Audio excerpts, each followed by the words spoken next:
দুর্গাপুর পশ্চিমে শুরু হয়ে গেল তুমুল রাজনৈতিক চর্চা।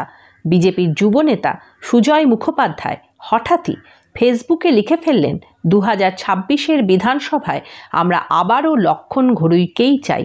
পোস্টটি ভাইরাল হতেই রাজনীতিতে চলল তাপমাত্রা। তৃণমূলের দাবি, নিজের প্রার্থীপদ বাঁচাতেই লক্ষণ ঘড়ুই নাকি অন্য দিয়ে এই পোস্ট করাচ্ছেন। আবার লক্ষণের স্পষ্ট বক্তব্য, এই নিয়ে তৃণমূলকে ভাবতে হবে না। 2019, 2021, 2024 সালের মতো 2026 বিধানসভাতেও দুর্গাপুর তৃণমূলকে প্রত্যাখ্যান করবে। আমি সুজয় মুখার্জি, দুর্গাপুর পশ্চিম 3 নম্বর মণ্ডলের যুব প্রেসিডেন্ট। আমি ফেসবুকে পোস্ট করেছিলাম যে 2026-এ দুর্গাপুর পশ্চিম কেন্দ্র থেকে আবার আমরা লক্ষণচন্দ্র ঘড়ুই মহাশয়কে দেখতে চাই। তার কারণ হচ্ছে, লক্ষণ ঘড়ুই মহাশয় যিনি সর্বক্ষণ সব সময়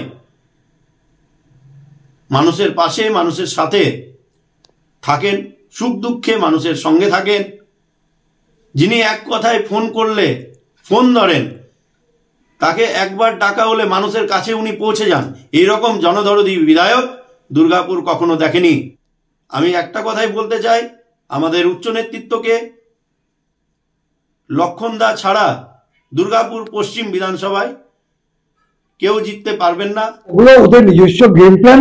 আজকে উনি কাউকে দিয়ে করাচ্ছেন কারণ তিনি ইনসিকিউর। তিনি জানেন বিজেপি দল ওকে এবারে সিট দিবে কিনা, সেটা ওদের দলীয় অভ্যন্তরীণ ব্যাপার। আমার কোনো যায় আসে না। আমরা বরং এটা বলি যে লক্ষণ বাবু থাকুক আর যে বাবু থাকুক, অনেক অনেক ভোটে হারবেন। বিজেপি একটা সর্বভারতীয় দল, সারা বিশ্বের বড় পার্টি। অনেক অ্যানালাইসিস হয়, অনেক চিন্তা ভাবনা হয়, আর চিন্তা করে পার্লামেন্টারি বোর্ড তাকে টিকিট মনোনীত করেন। যারা হয়তো উৎসাহ হয়ে করেছেন এটা আমার জানা নেই, যারা করেন ধন্যবাদ জানাবো। একদিক থেকে যদি বলি, হয়তো তারা চাইছেন বা ভালো বুঝেছেন। বলবো তৃণমূল কংগ্রেসকে আমার নিয়ে চিন্তা করার দরকার নেই। দুর্গাপুরের মানুষ 19 সাল, 21 সাল, 24 সালে তৃণমূলকে প্রত্যাখ্যান করেছে।